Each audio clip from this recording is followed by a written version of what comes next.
Patuloy na tinatanong ng sistema si Kim kung nais niyang isagawa ang link. Doon niya napagtanto na ang gate ay isang ego. May mga hinala na siya noon pa nang makilala niya si Chang Kung. Pumasok si Sung-hoon at itinulak si Kim pabalik, sinasabing masyadong delikado para sa kanya. Ang kanilang tensyonadong posisyon ay nagpasimula sa mga ibang gwardya na magbulungan at magtanong kung ano ang nangyayari. Pagkatapos, biglang nagbago ang pulang gate pabalik sa asul. Sa opisina, tinitingnan ni Sung-hoon si Kim at sinabing hindi siya makapaniwala sa kanyang nakikita. Biro niya na baka si Kim na ang susunod na magdulot ng gate breaks. Nagtataka siya kung ano ang susunod na mangyayari. Baka mga halimaw mula sa ibang lugar. Kinuskos ni Kim ang kanyang ulo. Hindi rin niya inaasahan na ganito ang mangyayari. Naalala niya kung paano naging asul muli ang gate at hindi pa rin siya sigurado kung ito ay talagang isang gate break. Binanggit niya na mayroon siyang pangkalahatang ideya kung ano ito maaaring maging. Bago rin ito para sa kanya. Hindi niya maipaliwanag ng detalyado, pero nararamdaman niyang konektado ito sa kanyang espesyal na kakayahan. Gusto sanang makipagtalo ni Sung-hoon pero pinigilan niya ang sarili. Iniisip niyang magiging bastos kung pipilitin pa ang karagdagang impormasyon. Sa halip, binigyan niya si Kim ng maskara na gawa sa papel na may paintadong pisngi na siya mismo ang gumawa. Ang lugar ay puno ng mga manlalaro, at may mga palatandaan ng posibleng pahinga. Tumingin si Sung-hoon sa bintana at nagbabala na darating na ang mga mamamahayag. Pinapaalalahanan niya si Kim na manatiling kalmado sa harap ng lahat. Gusto ni Kim ang maskara pero hindi siya fan ng blush sa pisngi. Matapos ang 3 oras na pagpupulong, nagpasya ang grupo na si Kim ang mag-isa na lamang nadadaan sa gate. May ilang miyembro na hindi sang-ayon, ngunit pinili ng asosasyon na suportahan siya. Tinanong ni Sung-hoon kung kaya ba talagang mag-isa ni Kim ang sitwasyon. Ipinaliwanag ni Kim na mayroon siyang mga espesyal na kakayahan at humiling kay Sung-hoon na maghintay sa labas para sa lahat ng kaso. Isang system window ang lumalabas na nagtatanong kung gusto bang kumonekta ni Kim. Sumang-ayon siya, at pagkatapos ay nawala ang kanyang anyo sa pag-ikot ng gate. Sa loob, ang lugar ay tila madilim tulad ng isang madilim na gubat. Naglalakad si Kim sa malamig na lupa ng taglagas. Nagsalita si Sung-hoon sa earpiece at tinanong kung handa na si Kim. Tinanggal ni Kim ang kanyang maskara at sinabi na hindi ito mahalaga. Kailangan lang niyang pangalanan ang gate na malapit kina Lu at El. Nagbibiro si Lu na para bang pinapababa ni Kim ang kanilang halaga. Inamin ni Kim na hindi siya sigurado kung ano ang gagawin pero sa tingin niya kailangan lang niyang linisin ang gate. Sinasabi ni Lu na ang pinakamainam na paraan ay pasabugan ang lahat. Nang inag si Kim sa lamig at sinabi niyang parang mali ang lugar. Gusto niyang tapusin ito agad para sa kanyang sariling katinoan. Si El ay may nararamdamang madilim na mahika, pero sabi ni Lu ay gusto niya talaga ang vibe. Patuloy na naglalakad at tumitingin si Kim hanggang biglang gumalaw ang lupa. Mula sa malayo, nagsisimulang lumabas ang mga buto at kalawang na baluti. Isang napakalaking hukbo ang sumugod sa kanya.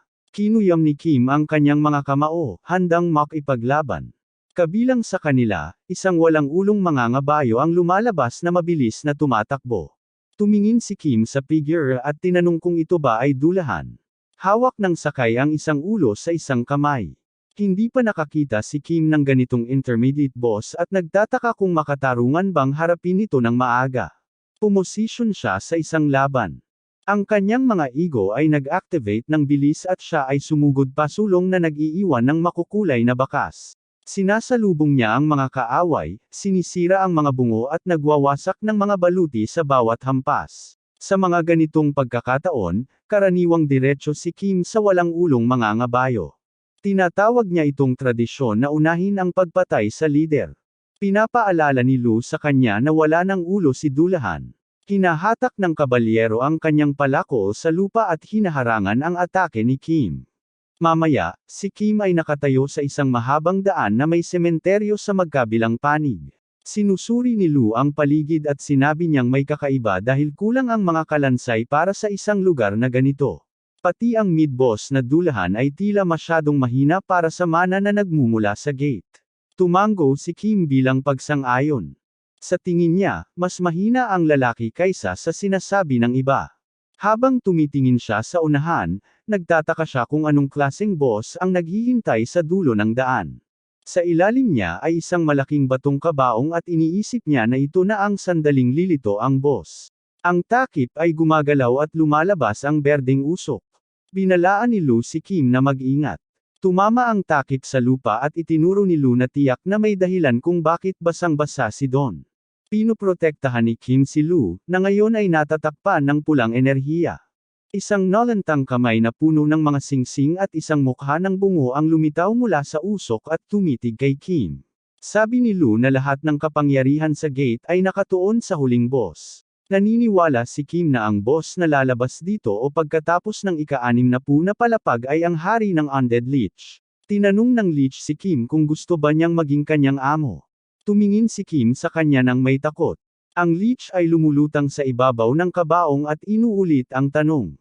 Nagtataka si Kim kung bakit ang boses ng tagapangalaga ng gate ay parang boses ng sistema. Naiinis na sumigaw si Kim na dumating siya upang maging tagapamahala ng tarangkahan at tinanong kung ang Lich ba ang mismong tarangkahan. Ang Lich ay umuungol sa isang nakakagulat na makatawid na boses at sinabing siya ang namumuno sa lugar na ito. Nagulat si Kim sa kung gaano siya katao magsalita. Ang kamay ng Lich na patay ay nagsimulang magningning ng berde. Kim ay naghahanda na umatake ng walang pag-aalinlangan. Maya-maya, may lumitaw na sandata sa kamay ng Lich. Sinabi niya kay Kim na patunayan niyang karapat-dapat siyang maging Panginoon. Ang hiyas sa kanyang baston ay kumikislap habang nagtitipo ng madilim na enerhiya sa paligid niya. Si Kim ay nasa ere ng isang fireball ang tumama sa kanya. Pinipigilan niya ang kanyang ngiti dahil alam niyang hindi niya ito maiiwasan. Ang buong sementeryo ay lumiwanag nang sumabog ang isang malaking pagsabog sa lupa.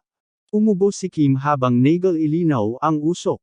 Si Lu, na nakadikit sa lupa sa tabi niya, ay nagbabala na muling aatake ang Lich. Tumangala si Kim at nakita ang ilang nagniningning na mga palaso na lumilipad patungo sa kanya. Binibiro siya ng Lich at sinabing kung ito lang ang kaya ni Kim, dapat na siyang sumuko dahil hindi pa nagsisimula ang tunay na laban. Tumama ang mga palaso sa lupa ngunit kinuha ni Kim ang kanyang espada at nagmadali pa sulong ng buong bilis. Inilabas niya ang bilis at iniiwasan ang isa pang salvo ng mga palaso. Patuloy nang umingiti ang Lich habang walang tigil na nagpapaputok, at napagtanto ni Kim na ang pagpapabiyak kahit isang beses ay maaaring magdulot ng kanyang kamatayan. Sumigaw siya kay Lu at sinabi niyang umaasa siya sa kanya. Lu ay bumantong hininga at nagtanong kung ano ang dapat niyang gawin. Sinabi ni Kim na huwag siyang mag-alala dahil gumamit siya ng smoke projectile noong nakaraang pagkakataon. Naiinis si Lu nang mapagtanto niya kung ano ang balak gawin ni Kim. Kim pagkatapos ay itinapon ito pasulong gamit ang lahat ng kanyang lakas. Ipinapasok ni Lu ito sa bato. Umiti si Kim at humingi ng tawad habang tinatapakan niya si Lu upang makakuha ng bilis na lumilikha ng malalakas na pagsabog sa likuran niya. Si Kim ay sumugod sa Lich at inalog ang pulang sinulid. Nagbanggaan ang kanilang mga sandata na may malalakas na tunog. Tumawa ng tuyo ang Lich at sinabi na nakakatawa na akala ni Kim na kaya niyang maging kanyang guro sa antas na yon. Sinuntok ni Kim ang tungkod ng Lich na nagdulot ng mga spark at tinamaan ang Lich. Isang madilim na esfera ang nagsimulang mabuo malapit sa baston kaya mabilis na umatras si Kim upang manatiling ligtas. Umubo ang Lich ngunit ang sugat sa kanyang katawan ay nagsimulang maghilam ng mag-isa. Napansin ng Lich si El at bumulong na nakakainis ang sandata. Pagkatapos, mabilis niyang pinili na tapusin ang laban. Nakakita si Kim ng isang kawan ng mga kumikislap na palaso na papalapit sa kanya habang bumabagsak mula sa itaas. Sabi ni Lu na hindi nila ito maiiwasan pero sumingit si El at sinabi kay Kim na tumakbo kasama siya. Handa na siyang umalis. Habang bumabagsak ang mga palaso, sumali si Kim sa kanya at sabay nilang pinutol ang mga palaso. Lu ay nagreklamo at nagtanong kung bakit hindi siya ginagamit ni Kim. Sagot ni Kim na hindi bagay ang mga kakayahan ni Lu para dito at madaling hawakan ni El ang mga murang demonyong pang-atsara. Lumalakas ang berdeng liwanag ng Lich. Napagtanto ni Kim na nagiging mas makapangyarihan ang kaaway at nagtatanong kung gaano pa siya katagal makakapigil. Patuloy na bumabagsak ang mga palaso nang walang tigil. Kim ay nagpatuloy at mabilis na tinanong kung kaya ba ni Lu ito. Sagot ni Lu na madali lang ang kumpiyansa. Sa likod niya ay may pulang kidlat, si Kim ay sumugod at iniiwasan ang mga palaso gamit si Lu. Ang talem ay kumikislap ng madilim habang sumisipsip ito ng enerhiya mula sa isang mahiwagang sandata. Pagkatapos, may nangyaring kakaiba nang magsimulang magising si Lu na may kalooban ng dating Panginoon ng sandata. Tinanong ni Kim kung ano ang nangyayari. Sumagot ang sistema na ang paggising ay nangangailangan ng sakripisyo. Ang bato kay Lu ay kumikislap at isang pulang esfera ang sumabog sa ibabaw ng sementeryo. Ang langit ay lumino at lahat ng mga palaso ay nawala. Ang leech ay mukhang nagulat at tinanong kung paano ginagawa ito ni Kim. Aaminin niya na maaaring seryoso si Kim sa pagiging kanyang amo ngunit sinabi pa rin niyang hindi siya naiintriga. Pagkatapos, itinaas niya ang kanyang mga kamay at naglabas ng makapal na berdeng usok habang nagsisimulang bumangon ang mga patay mula sa kanilang mga libingan. Tumawa ang leech at pinagsama-sama ang mga bangkay sa isang malaking baluktot na masa sa ilalim niya. Nakikita ni Kim ang bangungot at sinabing may mga tanong siya pero walang oras para magtanong. Sumang-ayon si Lu. Ang leech ay nakatayo na ngayon sa ibabaw ng isang higanteng nilalang na gawa sa laman. Tumingin si Kim dito at tinawag itong isang flesh golem. Ang higanti ay kumikislap ng berdeng enerhiya at sinampal ang kanyang kamay sa lupa, pinupuno ang hangin ng makapal na usok.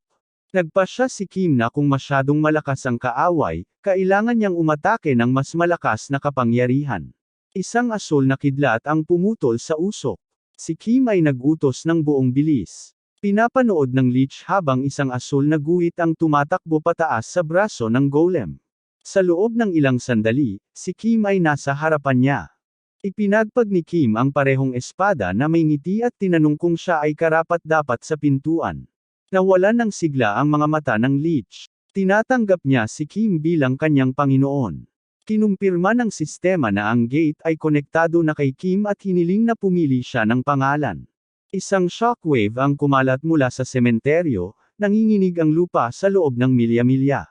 Pumutok ang ulo ng leech at umagos ang usok. Ang mga madilim na namuong dugo ay umabot kay Kim habang siya'y nakatayo ng hindi gumagalaw, hindi sigurado kung ano ang tatawagan sa sandaling ito. Tinutukso niya ang kanyang nagniningning na espada at tinatanong kung ano ang nangyari kay Lu.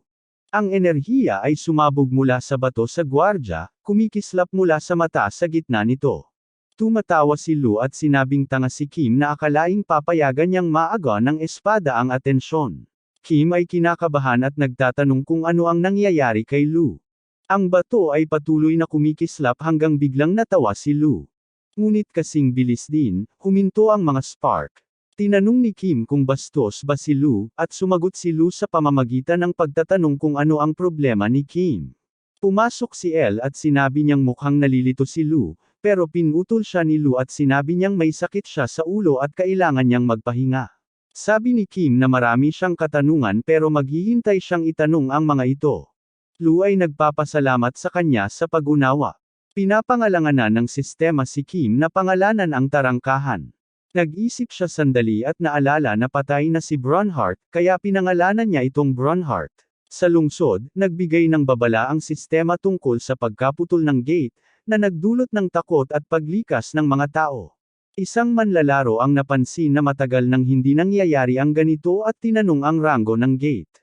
Ang isa pang manlalaro ay sumagot na ito ay biglang umakyat mula F patungong C, na nangangahulugang espesyal ito. Dumating si Taesik at nagtanong tungkol sa backup. Sinabi ni Songhun sa kanya na naruroon ang lahat ng kalapit na guild, kabilang ang Child Guild.